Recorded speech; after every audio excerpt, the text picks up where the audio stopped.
শখগুলো যখন বাক্সবন্দী, আজকে আমি আপনাদের সামনে আমার শখ এখন বাক্সবন্দী, সেই বাক্সবন্দী শখগুলোকে আপনাদের সামনে একটু তুলে ধরবো। আপনাদের আশা করি ভালো লাগবে। যদি ভালো লাগে তাহলে একটা লাইক করে ভিডিওটা দেখবেন। আর বিশেষ করে যারা বই প্রেমী তাদের কাছে খুবই ভালো লাগবে। আমার একটা সময় খুব শখ ছিল বই পড়া, বই সংরক্ষণ করা। তো এখন কিন্তু সেই বইয়ের এত বই ছিল আমার কাছে, তার 3 ভাগের 1 ভাগও নাই।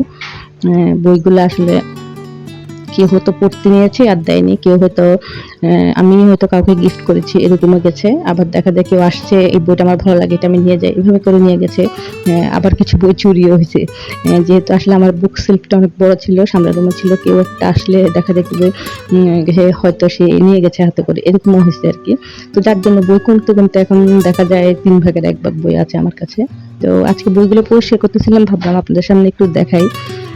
যারা বই পড়তে বা সংরক্ষণ করতে ভালোবাসে তাদের কাছে হয়তো ভালো লাগতে পারে ভিডিওটা, যার জন্য আপনাদের সাথে শেয়ার করা।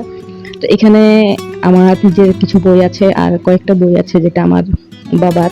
তো আমার বাবার খুব শখ ছিল বই পড়ার, উনি প্রচুর বই ওনার ছিল। আর ওনার যে বইগুলো সেগুলো আসলে আমার মতো মানুষের পড়ার ক্ষমতা নেই, কারণ এগুলো বিভিন্ন ভাষায় লেখা ছিল।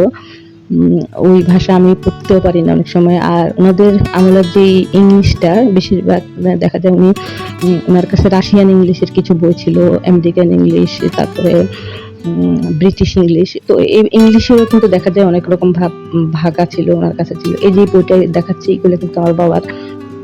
তো এখানে কয়েকটা মাত্র বই আছে, আর কিছু বই বাবা মারা যাওয়ার পরে ওনার বন্ধু বান্ধব নিয়ে গেছে। আর কিছু বই আমরা আসলে দেশের বাড়িতে রেখে আসছিলাম পরে, এগুলো একদম ছাড় পোকা পুরো আমাদের আলমারি সহ একদম, মানে বইগুলো সব কেটে ফেলছিল। তো যার জন্য বাবার বই আমাদের কাছে এই স্মৃতিগুলো আসলে নাই। ওটা কিন্তু খুব কষ্টের, আমরা কিন্তু ওই যে ওটার জন্য খুব কান্না করেছিলাম যে আমার বাবার এই স্মৃতিগুলো নষ্ট হয়ে গেল।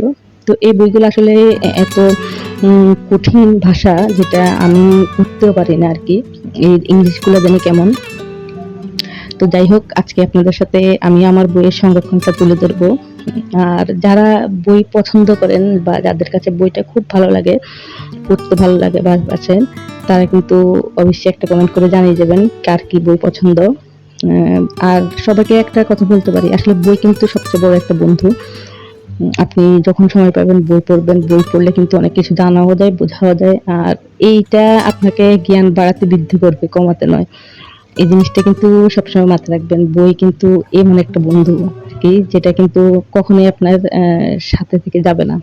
কারণ এটার প্রত্যেকটা পাতার যে লেখাটা সেটা কিন্তু আপনি যদি মনে রাখতে পারেন তাহলে দেখা যাবে জীবনের কোনো না কোনো কাজে এটা এসে যাবে আর কি, লাগবে আপনার সেটা।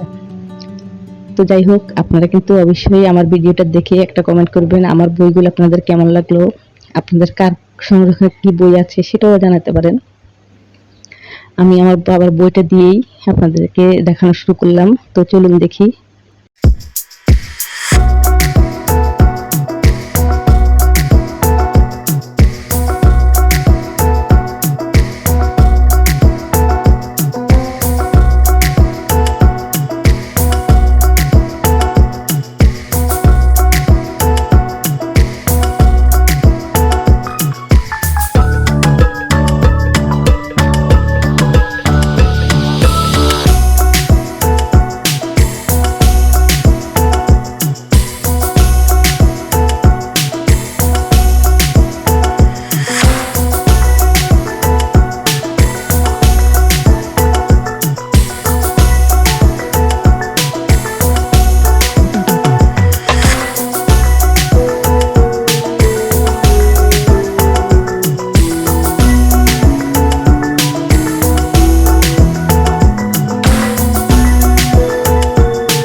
আমার পছন্দের লেখক সমরেশ মজুমদার। আপনার পছন্দের লেখকের নাম একটু বলে যাবেন অবশ্যই। তো সমরেশ মজুমদার যে আমার খুব পছন্দের এইজন্য আমি শুধু ওনার বই আমার সংরক্ষণ বেশি তা কিন্তু না। আমার কাছে বিভিন্ন ধরনের বই আছে, বিভিন্ন লেখকের বই আছে। হুম? যেমন ধরুন যে এখানে দা ভিঞ্চি কোড আছে, এখানে মোনালিসার ছবিটা নিয়ে অনেক কিছু লেখা ছিল। হ্যাঁ? তারপরে সূত্রপাত এই বইটা সেটার মধ্যে অন্যরকম একটা লেখা। মানে বিভিন্ন লেখকের বিভিন্ন রকম লেখা। এটা আমার আসলে পড়তে ভালো লাগতো। যেমন ডেল কার্নিক উনার লেখাগুলো খুবই ভালো লাগে আমার। অ্যা অ্যা বিশেষ করে আমাদের চিন্তাভাবনা, তারপরে আমাদের ভালো রাখা, মন মানসিকতা, আপনি কি করলে ভালো থাকতে পারবেন, কিভাবে আপনি এই কাজটা করতে পারবেন। যে এই ধরনের লেখাগুলো মানে উনার ডেল কার্নিকের কিছু লেখা আছে যেটা আপনাকে মোটিভেট করবে। সোজা কথা। মানে উনার লেখাগুলো পড়লে আপনি ওরকমভাবেই আপনি বুঝতে পারবেন যে হ্যাঁ, মোটিভেট করে কিভাবে নিজেকে আপনি মোটিভেট করে ফেলতে পারবেন। আপনার দেখা যায় অন্য কাউকে লাগবে না। এই ধরনের অনেক লেখকের বই আছে আমার সংগ্রহে যেটা আমি পড়তে খুব ভালোবাসতাম। তারপর দেখা যায় যে বিভিন্ন রকম যেমন দেশভাগ নিয়ে বই আছে, যুদ্ধের নিয়ে বই আছে। তো এগুলো আসলে সংরক্ষণ করতে আমার কাছে ভালো লাগতো তখন যে জানার একটা বিষয় সেটা নিয়ে ভালো লাগতো।